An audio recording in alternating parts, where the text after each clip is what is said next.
विफाकी budget जिहड़ा है वो हुकूमत दे गल दा फंदा ये बनन लगा। शहबाज शरीफ हुकूमत नूं इस वक्त चारों सूबियां तो शदीद किस्म के जिहड़े चैलेंजेस ने उन्हां दा सामना करना पै रहा है। एक पासे IMF दा जाबराना एक चैलेंज सिर दे उत्ते डंडा लैके खड़ा है, दूजे पासे हुकूमत दी जिहड़े आपदे इत्तेहादी ने और आपोजिशन जमातां ने उन्होंने नक दे विच दम कीता पिया। शहबाज हुकूमत इस वक्त तख्त या तख्ता वाली पोजीशन विच आ चुकी है। बजट पास करवाना हुण उन्हां वास्ते ये जिहड़े लोहे दे चने चबड़ा हुंदा है ना, इहदे बराबर हो गया। पीपल्स पार्टी दे खदशात नूं दूर करन वास्ते हुकूमत और पीपल्स पार्टी दे विच डेडलॉक बरकरार है और मुज़ाकरात नूं कोई भी जिहड़ा नतीजा है या कोई राह है वो नहीं निकलदा पिया। यानी ना 9 मन तेल होएगा ना राधा नचेगी, ये ओ वाला हिसाब चलदा पिया। पीपल्स पार्टी नूं विफाक तो बड़ा ही सख्त गिला है। वो गिला यह है कि इन्ने वड्डे बजट दे उत्ते उन्हां नूं नेरे विच क्यों रखिया गया, उन्हां नूं बिल्कुल सिरे तो एतमाद दे विच क्यों नहीं लिया गया। पार्लिमानी ज़राए दे मुताबिक हुकूमत जिहड़ा ना वो बजट इजलास तो पहले एक इंतहाई अहम कानून साजी करना चाहती पई है। इस मुजवजा कानून साजी दे आइंदा वफाकी बजट दे उत्ते गहरे और बहुत वड्डे असरात मुरतब होंगे, लेकिन इत्थे भी डेडलॉक आ गया। पीपल्स पार्टी इस वेले किसी भी किस्म की कानून साजी दे हक दे विच दूर दूर तक नजर नहीं आती पई। ਉਹ हुकूमत दे हर पैंतरे नूं जिहड़ा ना वो शक दी निगाह नाल देखदी पई है। बिलावल भुट्टो जरदारी इन्हां दिनां दे विच गिलगित बल्तिस्तान की इंतखाबी मुहिम दे विच मसरूफ ने और उन्हां ने उत्थों ही इस्लामाबाद नूं एक वाज़े और कड़क जिहड़ा पैगाम है वो भेज दिता है। पीपल्स पार्टी हुकूमत ने जिहड़ा ना वो ये जिहड़ी मुजवजा तरमीम ने इन्हां दी खुल के मुखालफत भी की है। अगर बजट इजलास तो पहले ये तरमीम ना हो सकियां तो वफाक वास्ते आइंदा माली साल की मुआशी पॉलिसियां दे विच तब्दीलियां लियाना ये नामुमकिन हो जाएगा। हुण अंदर की खबर यह है जनाबे वाला कि पीपल्स पार्टी नूं मनाउण वास्ते और ओहदे ए नाज और नखरे उठाउण वास्ते कुछ इंतहाई अहम मुल्की शख्सियात ने जिन्हां नूं मनाउण दा बड़ा वल है, उन्हां नूं यह टास्क दिता गया है कि प्लीज आप जरा आगे हो और इनको मनाएं। बिलावल भुट्टो जरदारी तो फिलहाल गिलगित बल्तिस्तान दे विच इलैक्शन मुहिम के जलसियां दे विच अपना रंग जमाते पे है। पार्लिमानी ज़राए का दावा है कि जदों तक बिलावल जरदारी नूं हर सूरत मना नहीं लिया जाता उदों तक बजट इजलास की नवीं तारीख देना और इहदा ऐलान करना हतमी तारीख का वो नहीं किया जा सकता। हुकूमत इस वेले शदीद बेबसी की एक तस्वीर बनी पई है। पहली बैठक दे विच पीपल्स पार्टी के जिहड़े खदशात ने उन्हां नूं दूर तुसीं ना वो नहीं कगर करदे तां ये बजट मंजूर नहीं हुंदा, जिहदी वजह तो दोनों पार्टियां का इजलास जिहड़ा ना वो अज दोबारा बुलाया गया कि इन्हां नूं मनाया जाए। हुकूमत चाहती है कि बजट तो पहले हर हाल दे विच जिहड़ी अहम कानून साजी है उहदा बिल पास कराया जाए, लेकिन नखरे सिर्फ पीपल्स पार्टी दे नहीं है, सिर्फ कली वो नहीं है जिहड़ी रुस के बैठी है, बल्कि MQM पाकिस्तान ने भी आपदी अलग ही जिहड़ी दुकान है खोल ली है। MQM ने कामरान टसोरी दी बतौर गवर्नर सिंध दोबारा ताइनाती नूं बजट की मंजूरी तो मशरूत कर दिता है।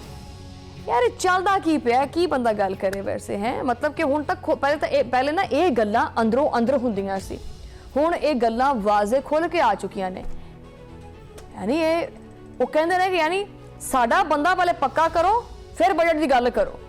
कामरान टसोरी पता नहीं सीट चढ़ के बेचारे नूं नींद किवें आंदी पई है। ये किदां दी जमहूरीयत है बई, जिथे मुल्की बजट नूं नौकरियां और ओहदे इन्हां दे तराजू च पा के ते कदी ऐं ते कदी ऐं कीती जांदे।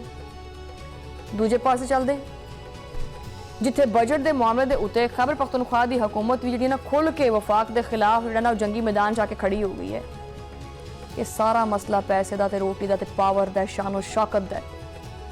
बहरहाल उन्हें क्या जी मैं भी कोई कसर नहीं छड़नी हैगी।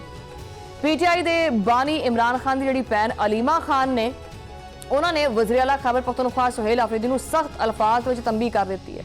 वैसे जिन्ना इमरान खान दी भैणां ने वैसे बाहर टाइम कढ़ लिया ना, मेरे ख्याल घर के आटा गुनना भी भुल गया होना कि जिन्ना इन्हें सियासत शुरू कर दी है, इन्होंने भावें हांडी पकाने का, रोटी पकाने का या आटा गुनने का वाली विचारियां नूं भुलिया पिया होवे, ये हुण इन्नियां सियासी हो गई ने। उन्होंने वाजे वाजे आख्या कि जदों तक इमरान खान दे नाल साडी बह के सुकून नाल मीटिंग नहीं ना करांदे, सुकून नाल असीं दिल दीयां गल्लां करनियां ने, यानी तफसीली मुलाकात नहीं करवाई जाती, उदों तक सूबे का बजट किसी सूरत असी मंजूर नहीं होने देंगे। उन्होंने पीटीआई रहनुमा सुहेल आफरीदी नूं खैबर पख्तूनख्वा के मामले के उत्ते टोकते हुए सवाल किया कि तुसी इन्नी छेती छेती क्यों करते पे बजट मंजूर करवाने वास्ते, कादी जल्दी तुहानूं? ये जड़ियां बजट मंजूर कराने वास्ते इन्नियां भाजड़ां पैंदियां पईयां ने, एक काहदे वास्ते पै रहियां ने? हुण जिहड़ा ना तुसी लोग वफाक के सामने डट जाओ और उन्हां तो जिहड़ा आखो कि पहले साडी गल कराओ बानिया पीटीआई दे नाल। अलीमा खान ने याद दिलाया कि बानिया पीटीआई ने पिछले साल भी जेल तो आख्या सी कि मेरे नाल जिहड़ा ना वो बजट के मामले के उत्ते गल करो, मैं दसदा तुहानूं कि किवें करना है बजट सारा। उन्होंने वज़ीर आला दे उत्ते जोर दिता कि तुसी जिहड़ा ना अज भी वफाक नूं साफ साफ कह दिओ कि बजट तो पहले जिहड़ा ना वो बानी दे नाल मुलाकात कराना लाजमी है। मुआशी हालात दे उत्ते गल करदे हुए वज़ीर आला सुहेल आफरीदी ने मुल्की मैशत दा जिहड़ा सारा चट्टा कट्टा सी ना खोल के रख दिता। उन्होंने इंकशाफ किया कि पाकिस्तान के अंदरूनी और बैरूनी कर्जे इस वक्त जिहड़ा ना वो 90 तो वध के 97 अरब तक पहुंच गए। मौजूदा विफाकी हुकूमत टैक्स के आपदे मुकर्रा अहदाफ पूरे करने वास्ते बुरी तरह नाकाम हो चुकी है और सब तो वड्डा अलमिया यह है कि अज हुकूमत दे विच शामिल पार्टियां सिर्फ आपदी कुर्सी बचाउण दा खेड खेडदियां पईयां ने।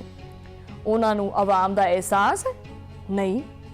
तुहानूं की लगदा है तुहाडा दुख दर्द समझदी है नहीं? किने आख्या है? सुहेल आफरीदी का कहना है कि पाकिस्तान का तजारती खसारा जिहड़ा है ना वो दिन ब दिन खतरनाक हद तक बढ़ता जा रहा है। और जनाबे वाला उन्होंने पीटीआई के जिहड़े सारे कारकुन ने और रहनुमा ने उन्होंने तो अपील की है कि बानी के इलाज वास्ते जिहड़ा ना उहदे नाल नाल जिहड़ा ना वो इस आने वाले वफाकी बजट के उत्ते भी जिहड़ी ना पूरी नज़र जिहड़ी जमा के रखनी है, क्योंकि ये बजट आवाम नूं रिलीफ देने वास्ते नहीं है बल्कि उन्होंने गन्ने वाली मशीन च पा के नचोड़न दे वास्ते है। हुण सवाल पैदा होंदा है कि एक पासे इत्तेहादियां दी ब्लैकमेलिंग है और दूजे पासे केपीके हुकूमत की बगावत है। तां शहबाज शरीफ ये बजट पास किवें कराणगे? कि ये हुकूमत IMF दी शर्तां ते जिहड़ा ना पूरा उतरेगी या फिर ये सियासी खिंचातानी जिहड़ी है वो चलदी रहेगी? मैशत पहले ही डुबदी पई है, हुण अगे पता नहीं की चलना की नहीं चलना। इस पूरे तमाशे दे विच गरीब आवाम तुहानूं किते भी नज़र आई है? नहीं। हुकूमत दे इत्तेहादी आपदे गवर्नर और आपदे फंड्स मंगदे पे ने, ऑपोजिशन आपदे लीडर्स की रहाई और इलाज मुआवजे मंगदे पे ने, लेकिन इस बेचारे मजदूर तक ही है जिन्हें सुबह उठ के रोटी पानी कमाना है अपना। इस मिडल क्लास बंदे की गल किने कीती है? वो कहते हैं कि जी असीं फलाना सानू वफाक दे दिओ, कोई कहता है कि साडे सानू गिलगित बल्तिस्तान दे दिओ, कोई कहता है कि सानू पंजाब दे दिओ। किसी ने भी आवाम की गल की सिवाय मियाँ नवाज शरीफ दे। मियाँ नवाज शरीफ साहब ने जो गल की उन्हें कहा कि जी आवाम घरे बैठेगी और उन्होंने तनख्वाह देवांगे, बस यही सिस्टम चलता पे। लेकिन आवाम के रिलीफ वास्ते अमली तौर के उत्ते मूँह तो कुछ भी नहीं निकलिया। सच्ची गल तो यह है कि इस सियासी दंगल का अंजाम भी हमेशा की तरह गरीब के सिर के उत्ते ही आके ये लावा फट जाता है। MQM होवे या पीपल्स पार्टी होवे, ये सारी जिहड़ा ना वो आपदी डील करके बजट पास करवा देंगे, लेकिन पिसेगा चक्की दे विच कौन? आम आदमी। सिर्फ आम आदमी। KPK हुकूमत का वफाक के खिलाफ खड़ा होना इस गल का सबूत है कि आने वाले दिनों के पाकिस्तान की सियासत और मैशत के वास्ते इंतहाई हौलनाक जिहड़े हालात ने खड़े होंगे। जदों तक मुल्क के सियासती इस्तेहकाम नहीं आएगा उदों तक कोई भी बजट मुल्क की मैशत को ठीक नहीं कर सकता। और हुकूमत को चाहिए है कि वह आपकी जिद छड्डे और सारिया जमातों को इतमाद च लवे। लेकिन इत्थे मसला सिर्फ इन्हां जमातों का भी नहीं है। अच्छा, बहरहाल एक मिसाल मैं तुहानूं सुनानी है कि बादशाह सलामत ने किना लेंदे ने अपनी राया जिहड़ी हैगी है उहदे उत्ते टैक्स लाने का सोचिया कि भी जिहड़ा ये माल इस हदूद तो बाहरों जिहड़ा माल लैके आंदे है और इत्थे आके वेचदे है, इत्थे टैक्स लाना है। उन्हें आख्या भी शायद मैं टैक्स लावांगा तो मेरी आवाम खड़ी होएगी, जिंदा कौम है मेरी जिहड़ी राया हैगी है और जिंदी जागती कौम हैगी है, पूछेगी कि टैक्स तो क्यों ला देता है। उन्हें चुप करके ना उन चेक करने वास्ते कि भी वाकई भी ये अकल का इस्तेमाल कर दी है कि नहीं कर दी, टैक्स ला देता।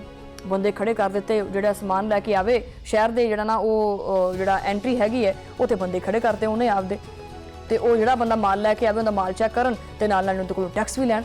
अच्छा, लोकी कुछ ही नहीं बोले ही नहीं, टैक्स लग गया। ਅੱਛਾ, ਉਹਨੇ ਆਖਿਆ ਕਿ ਵੀ ਨਾ ਇਹ ਤਾਂ ਬੋਲੇ ਹੀ ਨਹੀਂ ਹੈਗੇ, ਜਿਹੜੇ ਆਵਾਮ ਹੈ ਤਾਂ ਕੁਝ ਵੀ ਨਹੀਂ ਬੋਲੀ ਹੈਗੀ, ਜਿਹੜੀ ਮੇਰੀ ਰਾਇਆ ਹੈ ਇਹਨੇ ਤਾਂ ਕੋਈ ਸ਼ਿਕਵਾ ਸ਼ਿਕਾਇਤ ਨਹੀਂ ਕੀਤਾ। ਉਹਨੇ ਕਿਹਾ ਵੀ ਟੈਕਸ ਥੋੜਾ ਨਾ ਹੋਰ ਕਰ ਦਿਓ। ਅੱਛਾ, ਉਹ ਐਂਟਰੀ ਦੇ ਉੱਤੇ ਟੈਕਸ ਮਜ਼ੀਦ ਵਧਾ ਕੇ ਦੱਸਿਆ ਕਿ ਵੀ ਜੇ ਇੰਨਾ ਟੈਕਸ ਹੋ ਗਿਆ ਆਵਾਮ ਫਿਰ ਲੰਘੇ ਤਾਂ ਉਹ ਟੈਕਸ ਦੇ ਕੇ ਤੇ ਕੁਝ ਵੀ ਨਾ ਬੋਲੇ, ਕੁਝ ਵੀ ਨਾ ਕੁਸਕੇ ਹੋ ਤੇ ਉਹ ਟੈਕਸ ਦੇ ਕੇ ਫਿਰ ਗਾਂ ਜਾਵੇ। ਉਹਨੇ ਆਖਿਆ ਵੀ ਮੇਰੀ ਆਵਾਮ ਜਿਹੜੀ ਨਾ ਮੇਰੇ ਕੋਲ ਪੁੱਛਦੀ ਨਹੀਂ ਪਈ ਵੀ ਇਹ ਟੈਕਸ ਮੈਂ ਕਿਉਂ ਕਾਹਦੇ ਵਾਸਤੇ ਲਾਇਆ। ਉਹਨੂੰ ਕਿਹਾ ਵੀ ਨਾਲ ਜਿਹੜਾ ਨਾ ਇਹਨਾਂ ਨੂੰ ਜਿਹੜਾ ਨਾ ਉਹ ਦੋ ਛਿੱਤਰ ਵੀ ਮਾਰੂ, ਠੀਕ ਹੈ। ਤੇ ਉਹ ਜਨਾਬੇ ਵਾਲਾ ਕਿਉਂਕਿ ਟੈਕਸ ਵੀ ਦੇਣਾ ਹੈ, ਫਿਰ ਨਾਲ 4 6 ਛਿੱਤਰ ਵੀ ਪੈਂਦੇ ਸੀ, ਠੀਕ ਹੈ। ਉਹ ਫਿਰ ਇੱਕ ਦਿਨ ਕੀ ਹੋਇਆ ਕਿ ਆਵਾਮ ਨੇ ਕਰਤਾ ਜਿਹੜਾ ਨਾ ਉਹ ਕਿਹਾ ਕਿ ਜੀ ਅਸੀਂ ਇhtਜਾਜ ਕਰਦੇ ਹਾਂ, ਅਸੀਂ ਖੜੇ ਹੋਣੇ ਆ। ਇਹ ਜਿਹੜੇ ਛਿੱਤਰ ਨੇ ਨਾ ਇਹ ਪਹਿਲੇ 6 ਪੈਂਦੇ ਸੀ, ਫਿਰ 10 ਹੋਣ ਲੱਗ ਪਏ ਤੇ ਨਾਲੇ ਅਸੀਂ ਟੈਕਸ ਵੀ ਦੇਣੇ ਆ। ਤੇ ਬਾਅਦ 'ਚ ਬੜਾ ਖੁਸ਼ ਹੋਇਆ ਕਿ ਲੱਗਦਾ ਕਿ ਮੇਰੀ ਆਵਾਮ ਨੂੰ ਹੋਸ਼ ਆ ਗਿਆ, ਇਹ ਮੇਰੇ ਖਿਲਾਫ ਹੁਣ ਉੱਠ ਖੜੀ ਹੋਈ ਹੈ, ਹੁਣ ਮੇਰੇ ਕੋਲੋਂ ਇਹ ਸਵਾਲ ਜਵਾਬ ਕਰੇਗੀ। ਲੋ ਜਨਾਬ ਉਹ ਗਿਆ, ਪੁੱਛਿਆ ਉਹਨੂੰ ਕਿ ਵੀ ਮਸਲਾ ਕੀ ਹੈ। ਨੇ ਆਖਿਆ ਕਿ ਜਨਾਬ ਦੇਖੋ ਤੁਸੀਂ ਟੈਕਸ ਸਾਡੇ ਤੇ ਲਾਇਆ, ਅਸੀਂ ਦਿੱਤਾ, ਤੁਸੀਂ ਬਾਅਦ 'ਚ ਸਾਨੂੰ ਛਿੱਤਰ ਵੀ ਮਾਰਨੇ ਸ਼ੁਰੂ ਕਰ ਦਿੱਤੇ, ਅਸੀਂ ਉਹ ਵੀ ਖਾਦੇ। ਪਹਿਲੇ ਪੈਂਦੇ ਸੀ 2, ਫਿਰ ਤੁਸੀਂ 6 ਕਰਤੇ, ਹੁਣ ਤੁਸੀਂ 10 ਕਰ ਲਏ ਹੈ। ਇਹ ਛਿੱਤਰਾਂ ਦਾ ਮਸਲਾ ਨਹੀਂ ਹੈਗਾ, ਮਿਹਰਬਾਨੀ ਕਰੋ ਉੱਥੇ ਜਿਹੜਾ ਨਾ ਉਹ ਐਂਟਰੀ ਤੇ ਟਾਈਮ ਬਹੁਤ ਲੱਗ ਜਾਂਦਾ ਹੈ, ਬੰਦੇ ਵਧਾ ਦਿਓ ਛਿੱਤਰਾਂ ਵਾਲੇ, ਅਸੀਂ ਖਾਣ ਨੂੰ ਤਿਆਰ ਹਾਂ। ਯਾਨੀ ਅਸੀਂ ਛਿੱਤਰ ਵੀ ਖਾਣ ਨੂੰ ਤਿਆਰ ਹਾਂ ਲੇਕਿਨ ਬੰਦੇ ਵਧਾ ਦਿਓ। ਉਹ ਸਾਡੀ ਆਵਾਮ ਦਾ ਹਾਲ ਹੈ ਕਿ ਇਹਦੇ ਨਾਲ ਜੋ ਮਰਜ਼ੀ ਕੁਛ ਕਰ ਲਓ, ਇਹ ਕਹਿੰਦੀ ਹੈ ਕਿ ਠੀਕ ਹੈ ਜੋ ਮਰਜ਼ੀ ਕਰ ਲਓ, ਸਾਨੂੰ ਕੋਈ ਫਰਕ ਨਹੀਂ ਪੈਂਦਾ। ਇਹ ਆਪਣੇ ਹਕੂਕ ਵਾਸਤੇ, ਆਪਣੇ ਹੱਕ ਵਾਸਤੇ ਖੜੀ ਨਹੀਂ ਹੁੰਦੀ ਹੈਗੀ। ਔਰ ਅਗਰ ਇਹਨੂੰ ਕਹਿ ਦੋ ਕਿ ਆਪਣੇ ਹੱਕ ਵਾਸਤੇ ਖੜੀ ਹੋ ਜਾ ਤੇ ਫਿਰ ਕਹਿੰਦੇ ਆ ਕਿ ਜੀ ਉਹ ਸੌਫਟਵੇਅਰ ਅਪਡੇਟ ਕਰ ਦਿੰਦੇ, ਸੌਫਟਵੇਅਰ ਅਪਡੇਟ ਹੋ ਜਾਂਦਾ ਹੈ, ਠੀਕ ਹੈ। ਬਹਰਹਾਲ